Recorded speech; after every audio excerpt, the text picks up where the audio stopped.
Velatorio San Juan te ofrece un espacio de paz y respeto para honrar a tus seres queridos. Ubicados en Mapastepec, nuestro velatorio cuenta con aire acondicionado, sala de descanso tranquila y cocina completa con vigilancia las 24 horas. Velatorio San Juan, en paz y esperanza.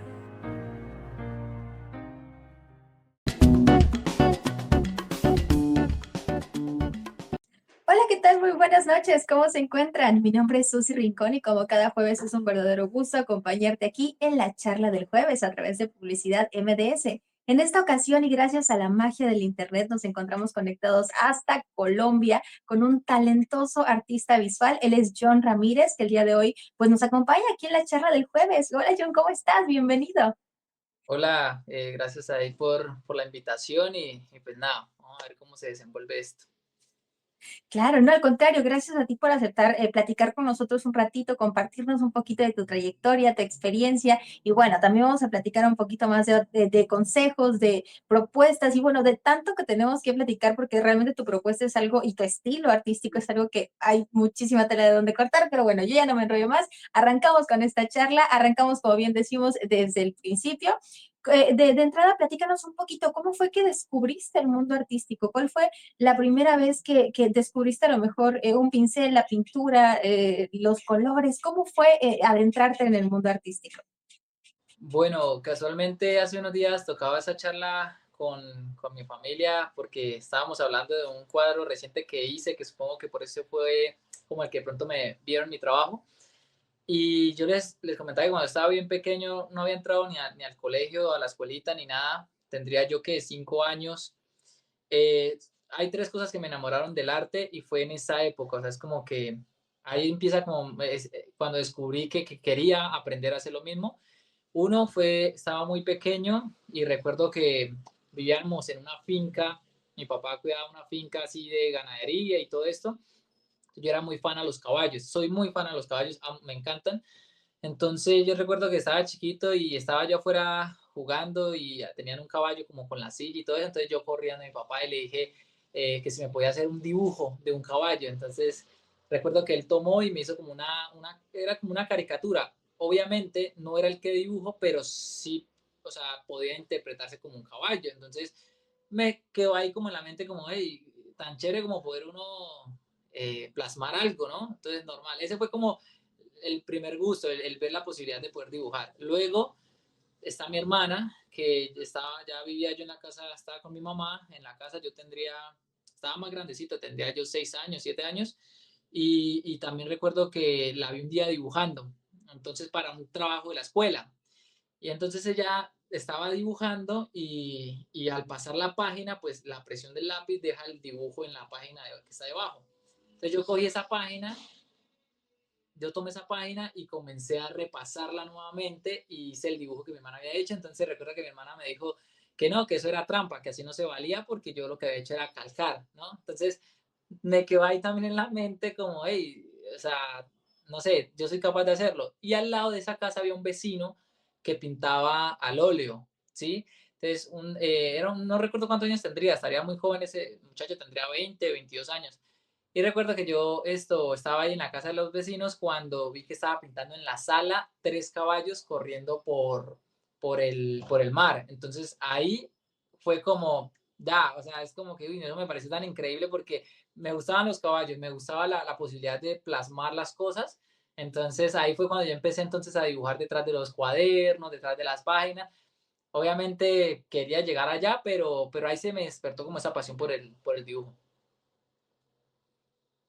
¡Wow! Padrísimo. Mira, perdón, esta es, yo creo que la primera vez que me toca escuchar a alguien que arranca una pasión a través de otra, tipo, te llamaron la atención los caballos y lo que querías era inmortalizar la figura del caballo y terminaste como entrándote en este mundo maravilloso, pero me imagino que, pues de entrada, como bien comentas, ¿no? Al principio, la primera vez que uno empieza a dibujar, como lo que te ocurrió con tu hermano, uno empieza calcando, con la curiosidad al frente, experimentando con todo lo que está a nuestro alcance. En tu caso, ¿cuáles fueron esos primeros materiales de experimentación? ¿Con qué empezaste a jugar, digamos?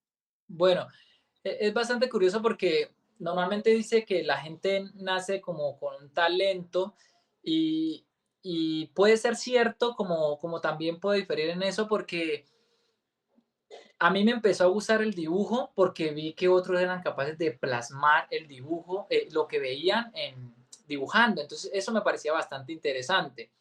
Entonces, de pronto me despertó ese interés de niño, de como el niño de pronto que ve a otro jugando fútbol y también quiere ir a practicar porque o ve al niño manejando cicla y va también a aprender a manejar cicla.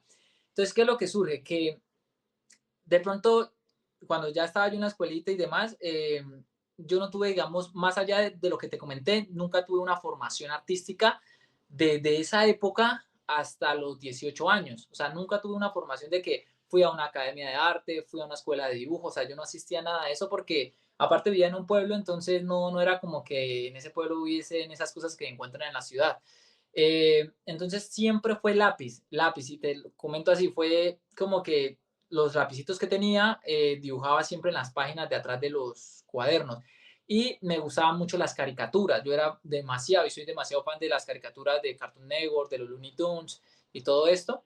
Entonces, ahí como que yo empezaba a crear mis caricaturas. Otra cosa también que yo siento que me sirvió mucho para la pasión por el dibujo, porque pues primero empecé fue por el dibujo, fue que pues no tenía acceso, digamos, a computadores. Pues en esa época, estamos hablando 2009, 2000, bueno, sí, 2007, 2009, 2010, era muy normal que en las casas de las personas hubiesen computadores. Pues en la mía no había. Entonces, no tenía como acceso, en esa época pues era más fácil tener computador que tener un celular como lo tenemos hoy en día, ¿sí? Entonces no tenía un computador, no tenía nada, entonces a mí me tocaba como dibujar y pensar en lo que quería crear, ¿sí? Entonces yo siempre que dibujaba caricaturas era lo que se me venía a la mente, entonces nunca tuve como una barrera de que alguien me dijera, tienes que hacerlo así, esa es la manera correcta, simplemente fue como que lo que me fluía, entonces mi primer acercamiento fue con el dibujo y lápices normales, o sea, es que yo nunca, a mí nunca me dijeron, no, mira, está el lápiz 2B, el 3B, el 6B, el 8B, puedes pintar con carboncillos, puedes difuminar con eso. Eso lo vine aprendiendo ya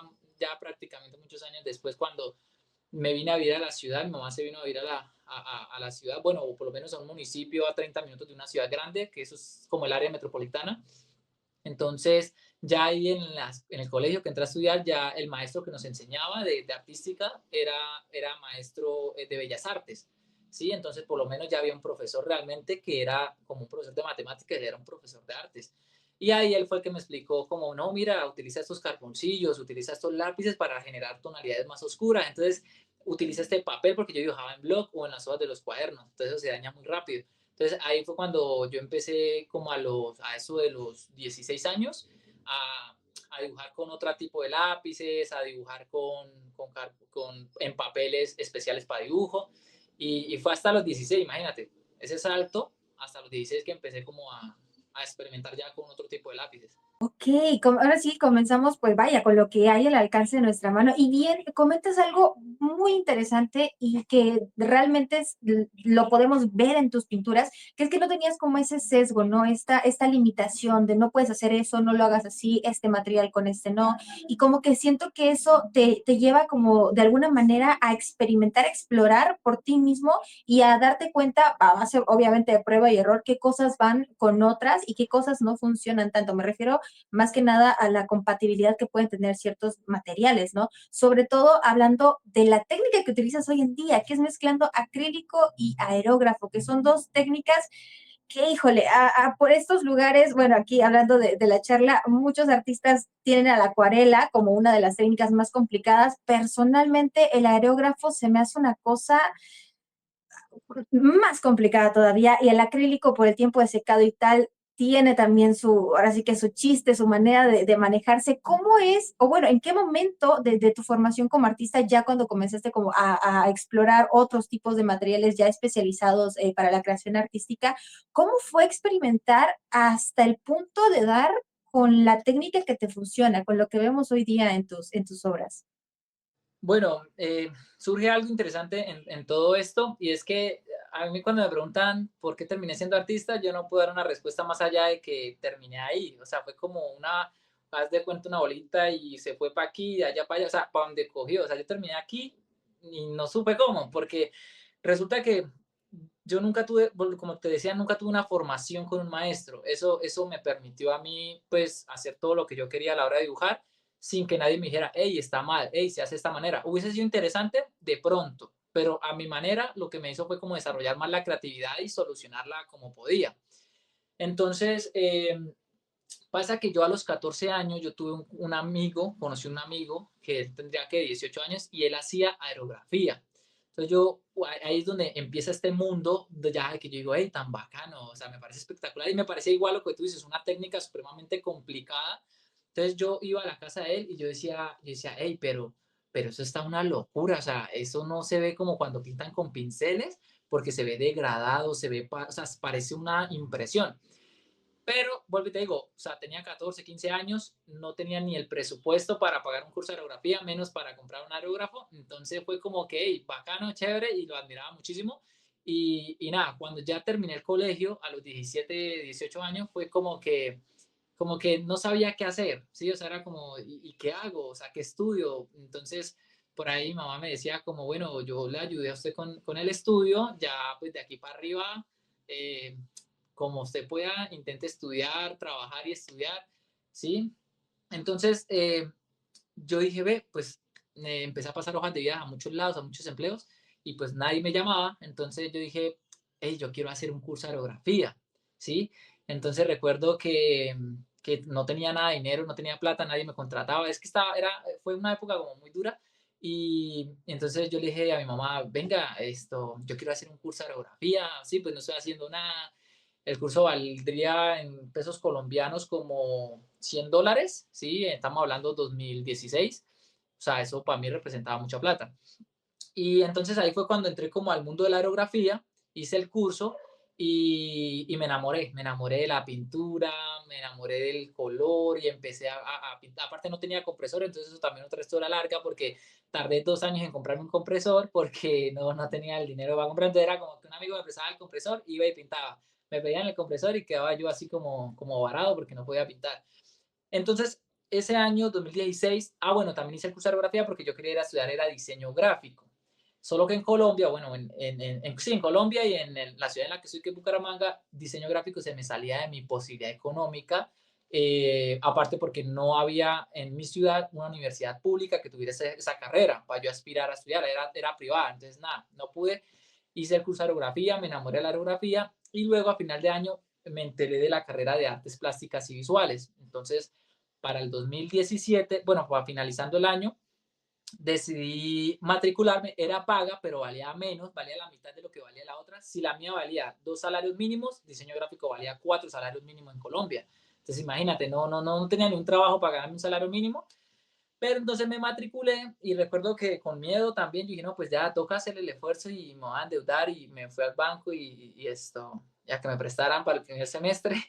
Y fue chistoso porque me lo prestaron y por allá yo cogí a una persona de fiadora que ni siquiera tenía empleo, pero ahí pude como hacer que me creyeran que sí tenía empleo, pero yo iba a responder. Entonces hice mi primer semestre en artes, eso sí, trabajando en mudanzas, en lo que saliera por ahí, nada de empleo fijo porque no había.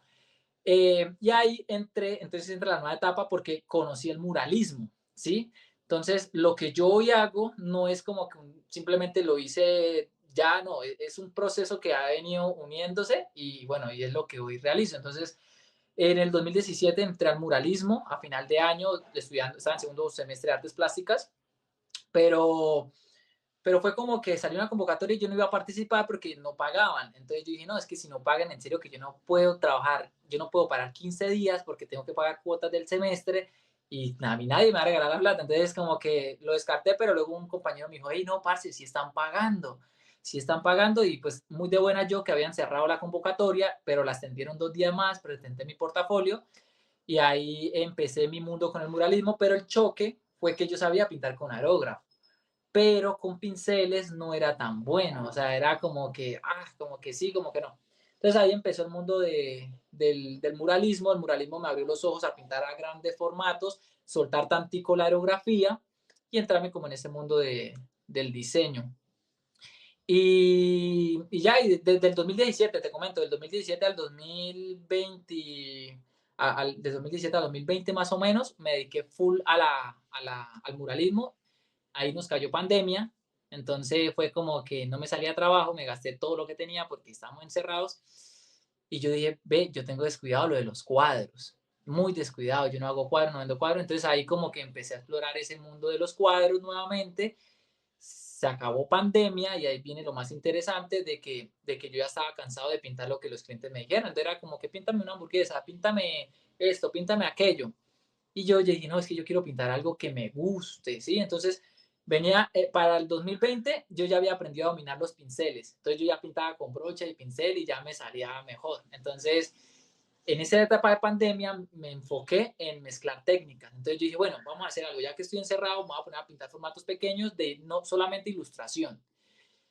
Me gustó, pero yo decía, no, pero es que todo plano no me gusta. Entonces luego me puse a dibujar rostros, realismos en sanguina, en lápices. Y dije, no, pero todos rostros tampoco me gusta. O sea, era como que no me llenaba. Y yo, no, no, tampoco quiero hacer todos rostros. Entonces ahí descubrí un artista que se llama Insane 51 que hace pinturas 3D. No sé si lo has escuchado, que miras por un filtro rojo. A mí eso me voló la cabeza, este tipo, yo dije, pues este tipo cómo hace. Entonces en pandemia me puse a copiarle, como a ver, a buscar, porque cuando eso no había información, solo la de él. Y me puse a buscar, a buscar, a buscar y me puse a practicar hasta que después como de 6 meses logré darle a cómo era que el man lo hacía y me salían en los filtros. Pero también luego dije, ay, no, eso tampoco me gusta, o sea, pues tampoco me veo haciendo eso. Un día dije, ¿sabes qué? Voy a hacer una mezcla de todo. Entonces ahí pinté a los Looney Tunes, pinté a Tommy Jerry, pero entonces dije, voy a pintar a Tommy Jerry. Voy a hacer una parte ilustrativa, una parte realista, le voy a meter color y le voy a meter superposición como lo hace Insane 51. Lo hice, hombre, y me quedó encantando y yo dije, esto es lo que me gusta, uf, me encantó, lo veía y me encantaba. Yo decía, esto soy yo, esto sí es lo que quiero seguir haciendo. Ya íbamos saliendo de pandemia, obviamente, cuando me dio COVID, entonces otra vez me tocó volverme a encerrar porque tenía que encerrarme y tenía un cuadro para un cliente. Entonces el cliente me dijo, hey, el primer cuadro que me salió en venta, ¿no? Entonces yo le dije, mira, hagamos algo, te lo dejo supremamente barato, pero déjame hacerte algo que yo quiera hacer. Entonces ahí fue cuando el tipo me dijo, no, dale, dale, John, me dio la mitad, pero en serio, cuando te digo barato es que no valía ni un salario mínimo en Colombia. Entonces, yo, bueno, por lo menos me está dando algo y algo es algo para cuotas de la universidad. Entonces, le hice el cuadro con el estilo que yo quería, bajo que él decía que quería el rostro de una mujer, y ese cuadro lo publiqué sin esperar yo nada, simplemente lo publiqué como hacía con todos los trabajos que tenía 900 seguidores cuando eso, en Instagram, y ya, y se fue viral, se fue viral. Entonces, se fue tan viral que me subió 20.000 seguidores. Entonces, entonces ahí yo me di cuenta que haciendo lo que me gustaba y lo que me nacía realmente a la hora de pintar, dije, este es mi estilo y no fue copiándole a nadie, sino explorando. Y así nació como lo que hoy estás viendo. Wow, qué historia tan interesante, tan llena de altos y bajos que también describe y define un poco la propuesta artística que tienes ahorita, ¿no? Esta parte donde mencionas que metiste superposiciones y personajes y realismo y todo, esta mezcla, ¿de dónde viene? ¿De tu necesidad de exploración o fue como elementos que te gustaban de por sí? ¿Cómo fue ajá, cómo fue elegir justamente los elementos que conforman lo que vemos hoy día en tus obras? Sí, como te decía, fue porque yo no me hallaba haciendo ilustración, no me hallaba haciendo realismo y menos realismo no monocromático, sino realismo a color, digamos, hacer un rostro con tonos, yo no me veía en eso. Entonces fue como en esa frustración, ¿sabes? Porque yo creo que todos los artistas sufrimos de eso. O sea, es como que haces algo bien y te da frustración porque sientes que por más de que lo hagas bien, no es lo que te llena a la hora de pintar, ¿sabes? Entonces luego de eso, pues explorando, ya yo dije, bueno, vamos a hacer esto, voy a hacer, cuando eso lo diseñaba era en Photoshop todo, y cuando yo lo veía, yo decía, esto es lo que quiero hacer. O sea, ahora yo no digo que yo me haya inventado nada, porque posiblemente hay muchos que tienen estilos similares, pero luego de eso he ido perfeccionándolo y ahora pues yo todo lo hago con la sección áurea. Yo, digamos, si voy a hacer una composición, monto la sección áurea y todos los cortes, los pliegues, los puntos de interés es en base a eso. Pero así fue que surgió ese estilo en la exploración, porque, vuelvo y te digo, hasta el día que yo pegué ese cuadro en redes con mi estilo, yo no había vendido ningún cuadro. O sea, estamos hablando algo así como un año después de pandemia, después de que yo me daba cuenta que estaba fracasando porque me encerré tanto en los murales que yo no tenía más ingresos. Si no salía mural, no salía trabajo. Entonces, en esa exploración, en ese tiempo, yo hasta en acuarelas llegaba y utilizaba rapidógrafos y hacía dibujo en rapidógrafo, así como a puntillismo, línea, y luego con la acuarela le daba colorcito para generar eso. Me gustaba, pero no me llenaba. Yo decía, no, no es. Entonces, ya luego, después de tantas cosas, dije, voy a meter aquí porque me gusta la ilustración, tipo cómic. Voy a meter aquí realismo porque me encanta el realismo. Voy a meter aquí superposición porque me gusta. Aquí voy a meter degradados porque la aerografía permite hacer unos degradados espectaculares y tal. Entonces, como que todas esas cosas dije yo, oh, esto es lo que me gusta, eso es por ahí va. Dije yo, por ahí va la cuestión y ya luego uno empieza a explorar más y más y va consolidando más esas formas.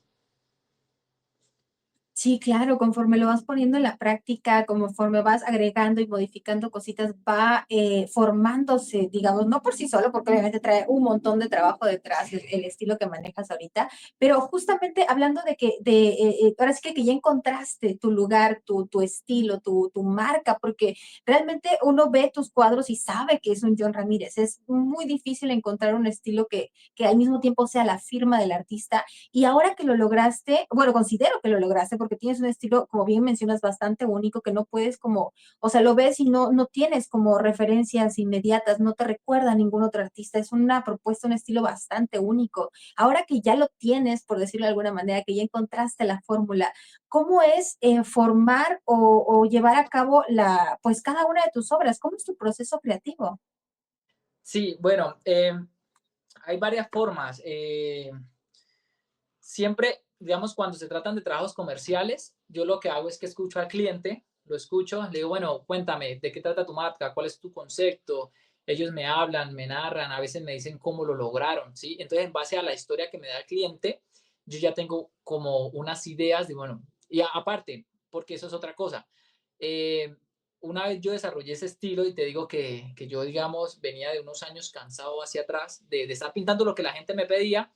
Aparte que eso también lo hacía muy difícil y si yo pintaba todo lo que la gente me pedía, pues habían otros artistas que lo hacían también. Entonces no había nada que me diferenciara a mí de los otros artistas. Y yo dije, si yo logro posicionar mi estilo, ya aquí yo no se trata de competencia, ya soy yo el que lo hago. Y el que me copie, pues se va a ver, se va a notar. Entonces fue como que cuando pegué eso, yo dije, ¿sabe qué? Ahora en adelante, si un cliente se me acerca, le voy a decir, mira, yo te puedo pintar, pero yo tengo una línea gráfica. Entonces ya no volví a negociar de que sí, lo que tú quieras, no. Tengo un estilo gráfico y trabajo en base a esa línea. Y así fue como fui posicionando mi trabajo. Otros se iban, otros se quedaban, otros les encantaba. Entonces ya uno escucha al cliente y él le dice, ya yo sé que voy a pintar bajo mi estilo. Entonces eso ya es un avance que antes tardaba yo horas y días en ver qué le podía pintar al cliente. Ahora no, ahora ya sé que es bajo mi estilo o mi línea gráfica. Luego está la historia del cliente, ¿verdad?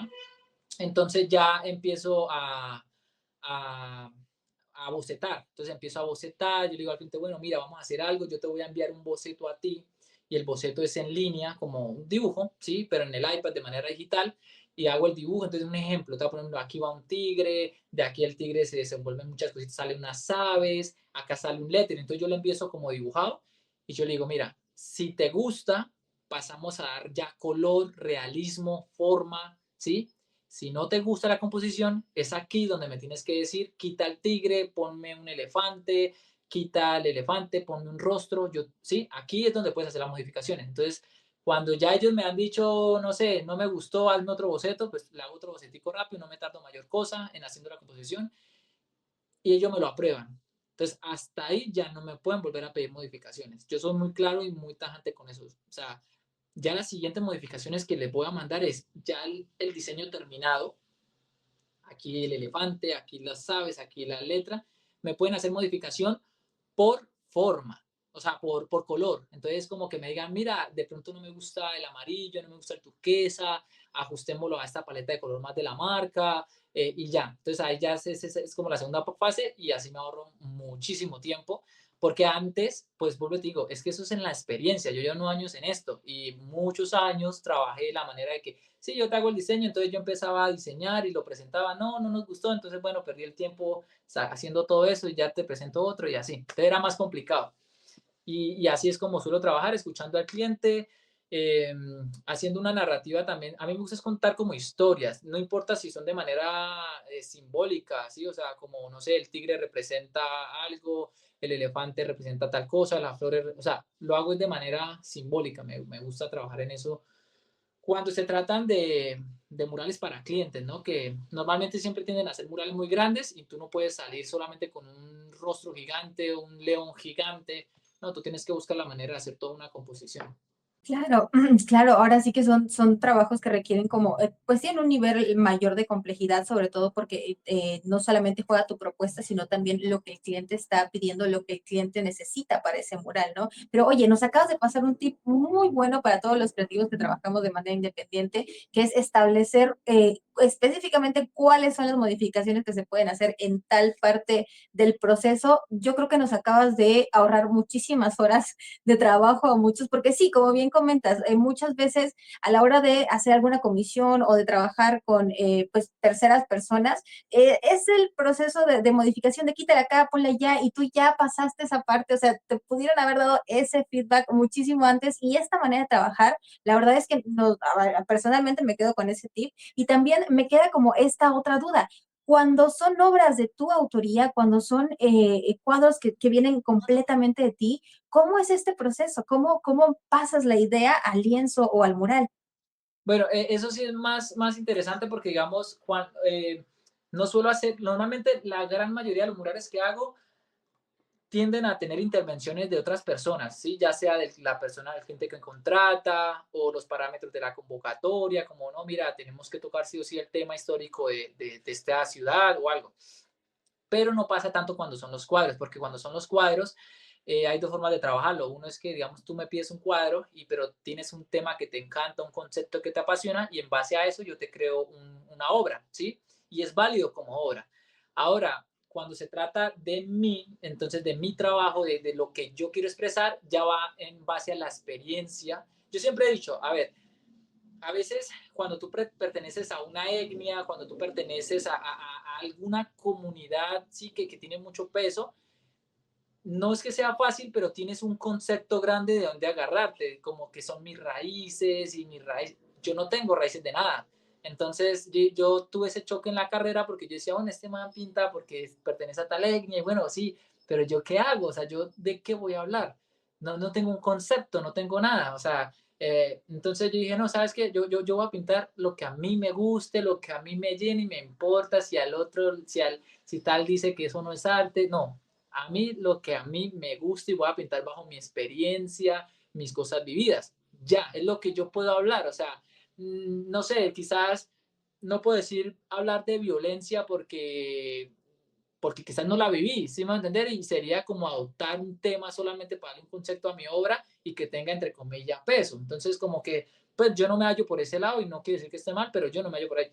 Entonces, un ejemplo, cuando fui a México a pintar, tuve la oportunidad de visitar la casa de Diego Rivera y eso fue ver todas esas figuras precolombinas, eso me parecía espectacular, aparte que Diego Rivera es el padre del muralismo, ver sus bocetos, ver cómo hacían el muralismo en esa época, que ya es muy diferente a como lo hacemos hoy, eso le te explota la cabeza, entonces yo le hice una fotografía a muchas esculturas precolombinas que vi que me gustaron demasiado, entonces yo dije, hey, ¿sabe qué? Voy a hacer una obra inspirada en alguna de estas pinturas precolombinas que hay acá, y voy a mezclarla como con algún personaje de la cultura popular, como cuál, como el Pato Donald, por lo menos, ¿sí? Entonces tomé el Pato Donald, tomé la escultura precolombina que era inspirada en un pato e hice una pintura mezclando estas dos formas. Para mí son dos formas de arte diferentes en diferentes épocas.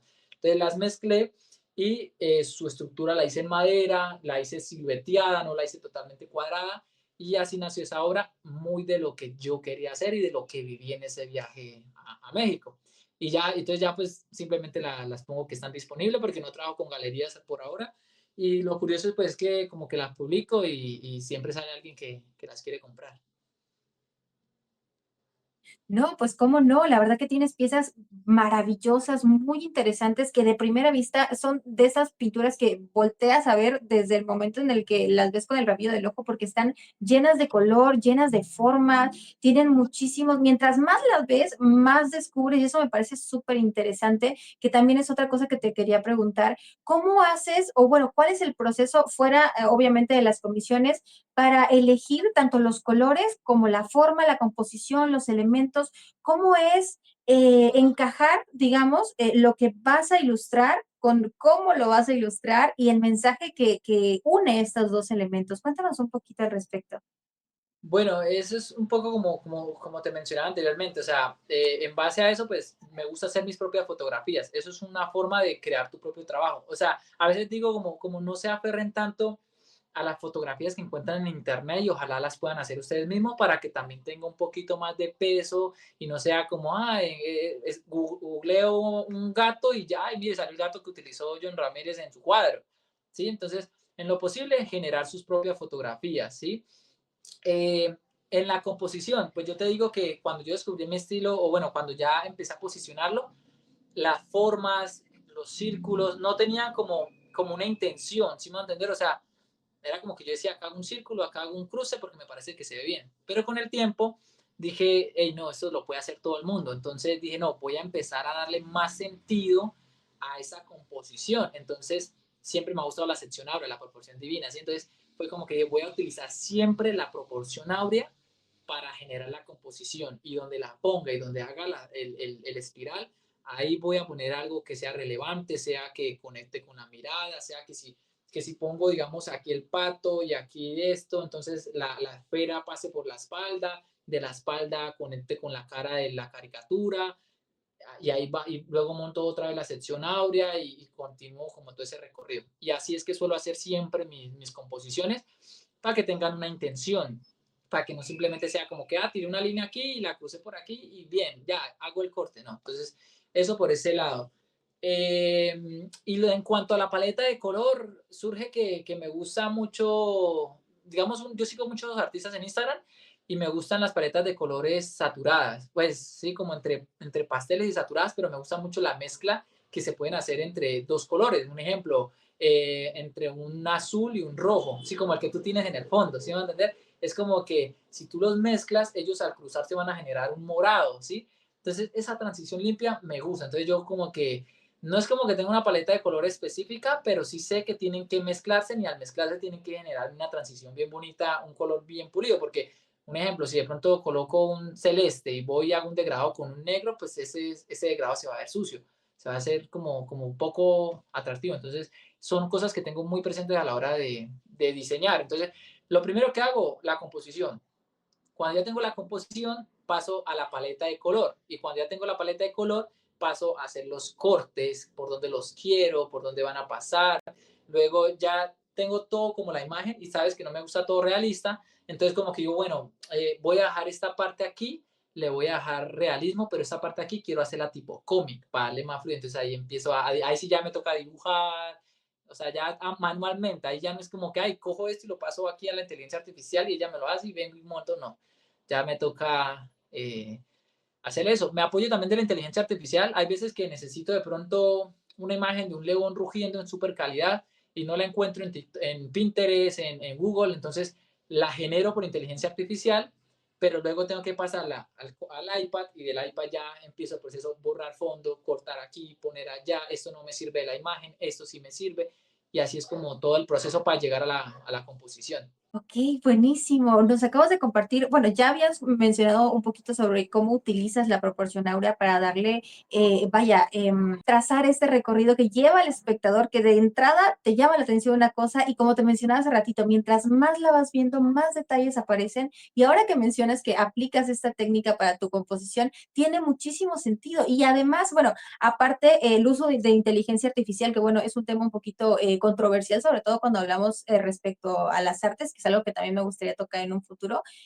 Además de estas dos herramientas, ¿qué otras dos podrías recomendar, o bueno, qué otras herramientas podrías recomendarles a las personas que están arrancando tanto en el acrílico, en el aerógrafo o en el muralismo incluso?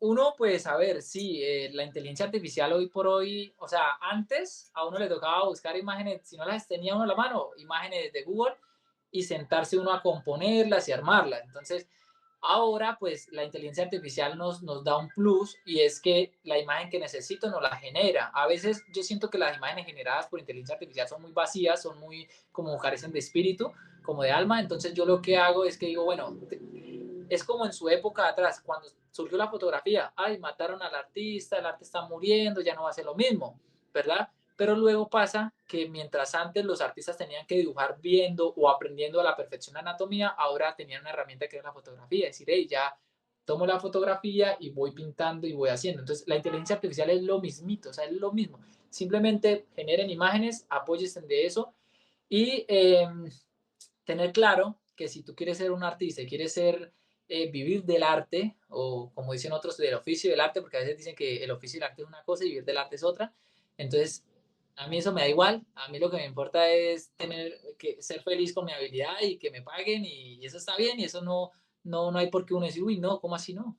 Es lo que te dé felicidad. Entonces, eh, usar la inteligencia artificial para herramientas, conocer la parte digital. O sea, en serio, yo les digo a los que hablan conmigo, no desconozcan la parte digital, no es solamente pintar, no es solamente tener la habilidad, ustedes tienen que conocer el mundo digital. O sea, hoy por hoy es el mundo digital, aprender a hacer videos, aprender de redes sociales, y ahí va ligado a tu trabajo. O sea, es que ya no lo podemos separar. O sea, hacerlo es ignorar cómo está funcionando el mundo hoy, ¿sí? Entonces, si yo soy artista plástico, a mí me parece que en una carrera deben enseñar ilustración digital, fotografía, edición de video, plano, fotografía, para uno decir cómo presento y cómo expongo mi trabajo. Entonces, eso hace parte de las técnicas que necesitan los artistas hoy por hoy.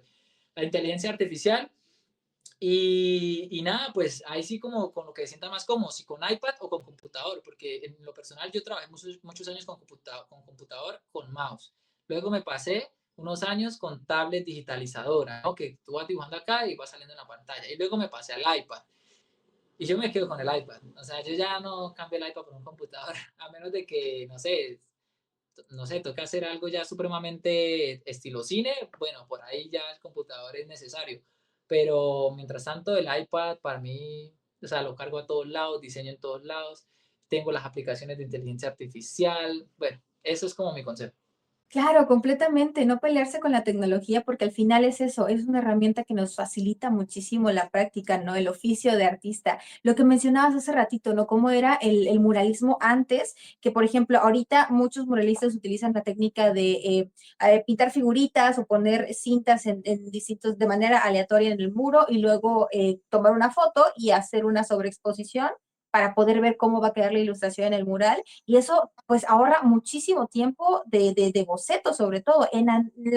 En la antigüedad, por ejemplo, cuando a Diego Rivera le tocó arrancar con su primer mural o con sus primeros proyectos, no me imagino lo complicado que fue bocetear y luego pintar y luego acomodar, y si se te pasó algo, pues ver cómo lo corriges. Ahorita tenemos tantas herramientas que nos permiten no solo crear, sino también promover nuestro trabajo, ¿no? Últimamente hemos platicado mucho en estos espacios sobre cómo la creación de contenido de repente resta un poquito del tiempo de creación artística para los artistas que se autopromueven, ¿no? Que son independientes. Pero hay como un debate en este sentido, ¿no? Muchos artistas se quejan de que para que el algoritmo les haga caso tienen que estar subiendo y subiendo y subiendo contenido, bailando y subiéndose a trends y todo para que la gente pueda verlos. Y del otro lado están los artistas que dicen, sí, pero antes no teníamos ni eso. Antes teníamos que depender de galerías, antes teníamos que buscar un agente, o en la antigüedad incluso, si eras de clase media para abajo, ni hablar de tener una carrera artística, era un oficio demasiado exclusivo por lo caro que era, que digo, hasta el momento es una carrera bastante costosa en muchos aspectos, pero con esta herramienta de las redes sociales, la tecnología y, bueno, la magia del Internet, considero que tenemos como un panorama distinto, o bueno, una escena artística, digamos, un poco menos complicada que con anterioridad, ¿no? ¿Tú qué opinas sobre eso? Sobre todo con la parte de el algoritmo complicándole la vida a los artistas. Bueno, es bastante curioso, digamos, porque eh, desde lo que hablamos de la bocetación de un muro como lo hacían antes, que me parece interesante que mencionaste eso, Pues te comento, Diego Rivera antes colocaban, era como dibujaban primero sobre una tela, ¿sí? Y luego estiraban en el muro y empezaban a hacer punticos para pasar el diseño, calcado. O sea, estamos hablando de los padres del muralismo. Eso no le resta calidad ni le resta experiencia al artista, pero ahorita hay muchas, yo pues que lo he visto en redes sociales, que hay artistas que yo no sé por qué esa necesidad de querer mostrarse que son muy puristas y no, eso a mano alzada y que si lo haces a mano alzada eres el más duro de todos. Hombre, cuando artistas, hasta Miguel Ángel, o sea, no era que él se subiera ya a dibujar así a mano alzada, o sea, también lo calcaba. Entonces son cosas que esos artistas que son así, que dicen que, ay, colocar guías, eso no es pintar. Hombre, bocetar no es cosa del otro mundo, pero te lleva mucho tiempo, te puede restar 2, 3 horas cuando son formatos grandes. Si tú logras reducir el tiempo de bocetación, lo más importante es que tú sepas pintar, porque tú lo puedes calcar a la perfección como cuando haces una plantilla de tatuajes. Pero si tú no conoces de volúmenes, luces, brillos, valores, contrastes, o sea, te va a quedar horrible igual, de igual manera. Entonces, ¿cómo juzgar a los artistas de que eso está mal o no está bien? Entonces, en ese orden de ideas, los artistas que se las dan de puristas, o sea, yo sé que más de uno se puede tocar con esto, pero entonces no usen redes sociales tampoco, porque entonces háganlo a la antigua como lo hacían por medio de galerías o como lo hacían antes. O sea, porque son los nuevos medios, hay que usarlos. Ahora, respecto al tema de lo del algoritmo, yo tengo también tengo una posición clara en ese aspecto. Eh, Hay dos formas de ser. Yo he tenido la fortuna de que se me han ido algunos trabajitos virales, por ahí bien, ¿sí? Hay dos formas de ser, de que tú seas artistas en redes sociales. Uno, que seas el artista, va a sonar mal, no, o sea, no quiero que nadie lo tome, pero es como lo veo. El artista que quiere hacer reír para que su trabajo coja impulso. Y está el artista que simplemente no negocia, que tiene que ser chistoso, ser payasito para que su trabajo sea visible. Entonces, un día yo hice una experiencia de, voy a hacer un videíto, porque para uno decir eso, pues tiene que tener base. Entonces dije, voy a hacer un videíto en base a un audio que vi y es chistoso y voy a dejar que se vea mi cuadro de fondo a ver cómo le va. Le fue muy normal, muy suave. Luego subí otro donde estaba pintando un perro que iba para España, le coloqué un audio, oye, ese video tuvo como 140.000 reproducciones, tuvo como 1000 me gustas, pero yo me di cuenta de algo, ese video con tantísimas reproducciones fue muy chistoso, fue muy todo, pero cuando tú miras las estadísticas de ese video, tuvo para todo menos buena retención o sea, no tuvo muchos seguidores, si tuvo 10 seguidores, un video de 100.000, eh, eso es muy poquito. Y vi otros videos donde yo simplemente mostraba mi trabajo como artista, donde simplemente fueron cosas un poquito más sacadas del humor, pero tú mirabas las estadísticas y 10 seguidores, un video de 100.000 reproducciones, ¿sí? Que normalmente deja más.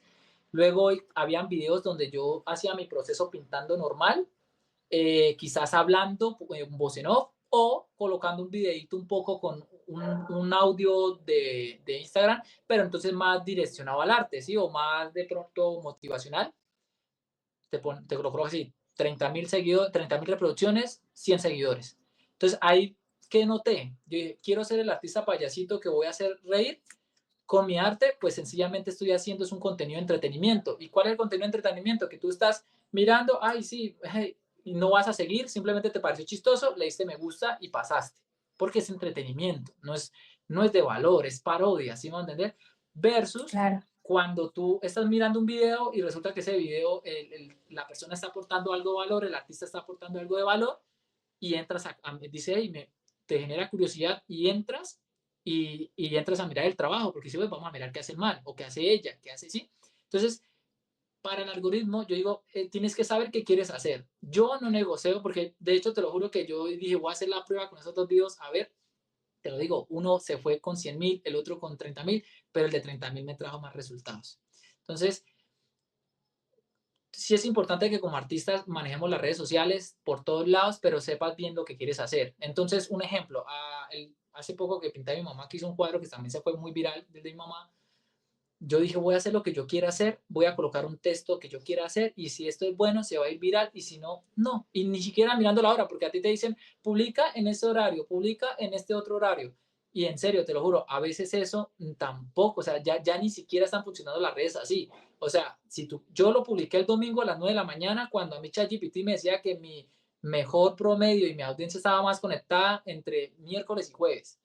Y sabes que yo dije, me levanté y yo dije, porque había terminado el video el viernes en la noche. Entonces yo dije, ¿sabes qué? Voy a publicarlo. Si esa vaina se va a ir viral, se va a viral y si no, no. Y lo publiqué. ¿Qué pasó? Se fue súper viral ese trabajo. A la hora ya llevaba 12.000 reproducciones.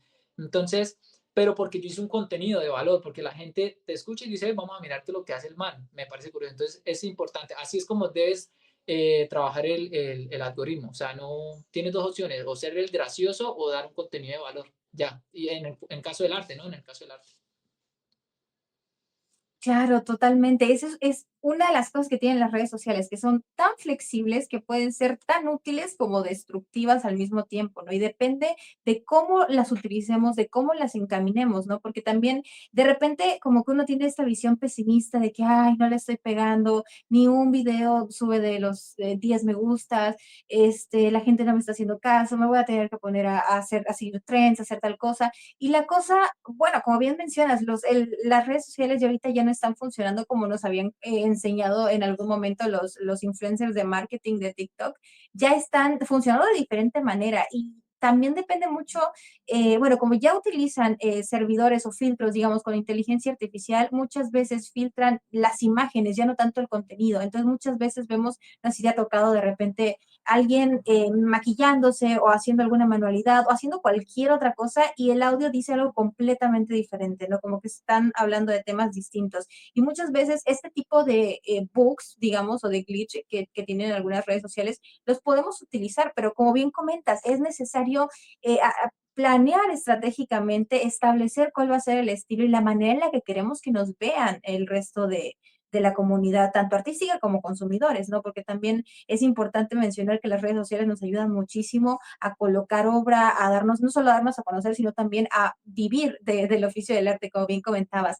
En tu caso, el uso de redes sociales, ¿cómo ha impactado, pues, en esta parte, ¿no? En la parte de que la gente conozca tu obra, que te compre también. Cuéntanos un poquito. Pues es que yo digo que John Ramírez sin redes sociales no existiría. O sea, yo soy te lo digo, o sea, yo soy una persona, a mí no me gusta, o sea, yo tengo 28 años y a mí no me gustan las fiestas, a mí no me gusta tomar, a mí no me gusta trasnochar, a mí no me gusta irme a sentar en un parche con 10 personas no sé, sí, a tomar y hacer eso. No, no me gusta, o sea, no soy así. Yo soy una persona que de pronto me gusta ir a un gimnasio, por ejemplo, me gusta ir a jugar fútbol, de pronto viajar, eso sí me gusta bastante, hasta solo, porque me gusta estar solo. Si no existían las redes sociales, yo no sé cómo yo hubiese divulgado mi trabajo, ¿sí me va a entender? Porque yo te digo, para cuando a mí se me fue viral el trabajo, que de hecho lo tengo anclado ahí en mi cuenta de Instagram, yo tenía, si no te digo mentiras, tenía 900 seguidores en el 2021, si no estoy mal. En enero del 2021 tenía 900 seguidores. Entonces, pero yo siempre tuve la influencia de los youtubers que hacían su videito de arte, que hacían su videito pintando y todo eso. Entonces yo decía, ay, tan bacana, yo quisiera hacer lo mismo, pero no tengo cámara, no tengo nada. Entonces tenía por ahí un iPhone 6 Plus en esa época, cuando el iPhone ya estaba como en el 11. Entonces, recuerdo que yo pintaba y me grababa. Había una persona que yo le decía, oye, me haces favor y me grabas mientras estoy haciendo acá. Tal. Y entonces pintaba y tenía esos videos y yo subía porque yo decía, bueno, no soy famoso, no sé cómo hacerlo, pero tengo que subir contenido. O sea, y no tenía formato, no tenía nada, pero solo quería mostrar. Entonces, cogí los videos que tenía, lo armé, encontré un audio que me recontraencantó y yo vi tan bacán este audio cuando eso los reels estaban empezando como a coger fuerza en Instagram, porque ahí cuando Instagram se pasó a los reels, dejó los de IGTV, que eran videos más largos, y se centró en los reels, lo publiqué. Cuando lo publiqué, pues eso se fue, vuelvo y digo, o sea, yo estaba así normal cuando llegó a los 100 me gustas y yo como, uy, primera vez que un trabajo mío llegó a 100 me gusta, y yo, uy, 100 me gusta, Luego, al otro día ya iban en 400, ¿no? Yo ya sentía que esa vuelta, no, ya, yo, golazo. Y así, entonces, eh, digamos que en ese orden yo dije, hey, las redes sociales realmente para mí son importantes. Entonces ahí empecé, ahí fue cuando me compré una cámara, hice un súper esfuerzo y la compré porque yo, no, yo tengo que mostrar mi trabajo de la mejor manera y para mí, mi trabajo y las redes sociales son uno. O sea, yo me siento, digamos, ahorita tengo un viaje para un municipio, para un departamento de Colombia y yo ahorita antes de estar acá, yo ya estaba diciendo, bueno, ¿qué voy a hacer? ¿Cómo voy a grabar? ¿Cómo lo voy a mostrar? O sea, la gente piensa que yo solamente llego, pinto y luego armo y subo. No, o sea, y eso no te garantiza se te va a ir viral, pero es que tienes que tenerle un gusto a las redes sociales para posicionar tu trabajo. Entonces, ya empiezo yo, empiezo yo como a sacar un guión, a leer, me estaba escuchando unos podcasts del departamento al que voy a ir, qué es, qué trata, qué puedo hablar, cómo hago para conectar con la persona. No voy a hablar de mí, no, es que yo soy un artista y me invitaron a pintar y esos son los colores que yo uso porque a mí me llenó. Tengo que hacer algo que la gente conecte y que no se trate de mí, o sea, no, yo no. Es el arte como tal. Entonces me siento a armar como un guioncito y es lo que venía haciendo hace mucho tiempo. Mira, hace 3 años viajé a un municipio y tenía esta misma idea que tengo hoy. ¿Sabes cómo quedó ese video? Horrible. Ese video, hoy lo miro y yo digo, eso no es nada de lo que yo tenía en mi mente cuando hice ese video. Pero sin embargo lo hice sin pensar en si se iban a reír, lo hice sin pensar en si iba a gustar. O sea, a mí eso me tenía sin cuidado porque al fin y al cabo hay un dicho que dice que le dice da Grinch cuando lo estás haciendo, pero cuando lo logras, ¿cierto? Ya ahí sí es otra historia. Entonces, simplemente lo hice y yo hablo con mis amigos y le digo, ay, parce, ¿se acuerdan de esos 2 videos que usted me hizo? Parce, a mí eso nunca me gustó. Pero mire que no me haya gustado me hace entender lo que no quiero volver a hacer. Si no lo hubiese hecho, pues no sabría yo si está correcto o no está correcto. Entonces, digamos que así ha servido las redes sociales para mí y así es como yo he ido a mostrar, he mostrado mi trabajo en todo el mundo. Luego, gracias a las redes sociales, he enviado cuadros a Estados Unidos, a México, a Perú, a España, a Ecuador. Tuve la oportunidad de ir a México porque vieron un trabajo mío por medio de, de las redes sociales, un trabajo mío. Entonces fue como que el cliente me dijo, hey, yo quiero un cuadro tuyo, eh, se lo hice. Luego, bro, ¿qué posibilidad hay de que vengas acá a México a pintar en una cabaña que yo tengo? Quiero que pintes a mi mamá y hagas algo alusivo. Yo, no, pues, de una. Entonces, las redes sociales, hoy no tienes que estar en una galería metido, hoy no tienes que estar dependiendo de nadie, o sea, depende de ti. Y ahora todo es inversión. Invierte en un buen celular, invierte en una buena cámara. En serio que yo, de mis mejores inversiones, te lo digo así, o cuando compré mi cámara y cuando compré mi celular, un iPhone, en esa época un 11, que era lo último que había, es lo mejor. Entonces, sí son muy importantes y para mí las redes sociales han representado que a mí me conozcan las personas. Claro, totalmente. Y justamente lo que comentabas hace rato, uno de los cuadros que se te hicieron más virales, que es el de tu mamá, es justo ese por el que te conocimos y como bien mencionas, uno ve un reel de repente como random que te muestra Instagram y dices, ah, qué padre. Entonces vas, te metes al perfil del artista y en nuestro caso fue como, wow, qué cosas, qué onda con, wow, de verdad que nos quedamos impactados con todo lo que tienes en tu feed, que por cierto, por aquí van a estar apareciendo las redes sociales de John para que vayan, lo sigan y se enteren de todo lo que acontece en la vida de este talentoso artista colombiano. Pero justo hablando de esto, de tus obras, de cómo han llegado a otros países, si hay alguien del otro lado de la pantalla que también quiere tener alguna de tus piezas en su colección personal o que simplemente quiere seguir el ritmo de tu trabajo a través de lo que subes a redes sociales, bueno, ¿en dónde te podemos encontrar y cómo nos podemos poner en contacto contigo por si queremos algún encargo? Bueno, en TikTok estoy como Rayon, porque yo soy Ramírez, entonces ahí fue un juego de palabras que hice cuando creé el TikTok, entonces creo que Rayon. En TikTok, Rayon guión bajo. Y en Instagram sí aparezco como John Ramírez 12, ¿sí? En Facebook también aparezco como John Ramírez 12 en el fanpage. Y ahí me pueden encontrar. Normalmente me escuchan más por Instagram. Por ahí normalmente es donde más me hacen las cotizaciones, pero ahí están anclados mi WhatsApp, entonces también ahí pueden hacer sugerencias, pedir todo lo que necesiten, pues ahí por el Instagram. Ok, excelente. De todos modos, igual por aquí van a estar apareciendo las redes sociales y continuamos, bueno, más bien ya para darle cierre a esta charla, ¿hay algo más que te gustaría agregar? Eh, pues ¿qué te dijera? Pues no, pues digamos que el consejo que yo le doy a todo, y yo insisto, y ya lo habíamos hablado acá, en serio, quieres ser artista, quieres vivir del arte, tienes que entender que tienes que manejar las redes sociales, tienes que saber de la parte audiovisual, aprender a toda la parte que es diseño, o sea, no lo descuiden y háganlo en serio. Para mí me aseguró el éxito, se lo digo de esta manera, o sea, si yo me hubiese dedicado a pintar, no sería solamente el artista, yo tuve que aprender a diseñar, tuve que aprender a editar, tuve que aprender a grabar, conocer fotografía, y ya, ese es como mi gran consejo, háganlo. Grande y buenísimo, de verdad. Muchísimas gracias por todos los consejos que nos estuviste compartiendo a lo largo de esta charla. Yo espero que esta no sea la última vez que te tengamos por aquí. Espero que próximamente nos acompañes de nuevo, a lo mejor platicando de alguna exposición nueva, de algún proyecto nuevo o de algún otro tema que también de repente tocamos por estos espacios. De mi parte, agradecerte nuevamente que nos hayas regalado un cachito de tu agenda para poder platicar contigo sobre tu trayectoria, sobre tu estilo, sobre todas estas cosas tan interesantes del uso y manejo de redes sociales y estas herramientas que como artistas sí o sí en este siglo tenemos que desarrollar y mantener para poder, vaya, como bien comentas, vivir del oficio del arte, ¿no? También Así es. agradecerle muchísimo a nuestro equipo de patrocinadores, ya que sin ellos de verdad que estos espacios no serían posibles. Usted ya los conoce, los estuvo viendo al inicio de esta charla, a lo largo de ella y también los podrá ver al finalizarla. Si usted desea formar parte de este valioso equipo, se puede poner en contacto con los amigos de Publicidad MDS al teléfono que le va a estar apareciendo ahorita en pantalla.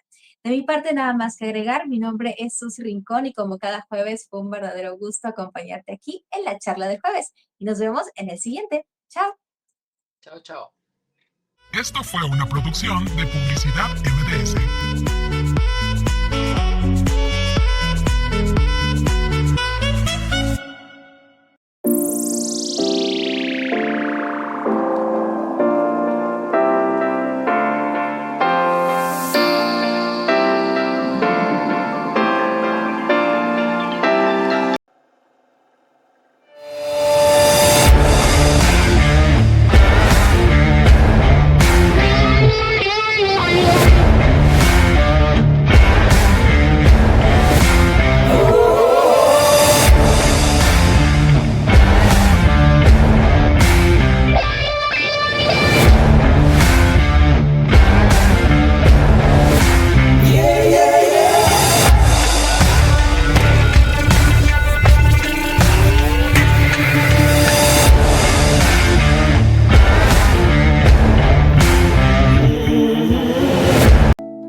Velatorio San Juan te ofrece un espacio de paz y respeto para honrar a tus seres queridos. Ubicados en Mapastepec, nuestro velatorio cuenta con aire acondicionado, sala de descanso tranquila y cocina completa con vigilancia las 24 horas. Velatorio San Juan, en paz y esperanza.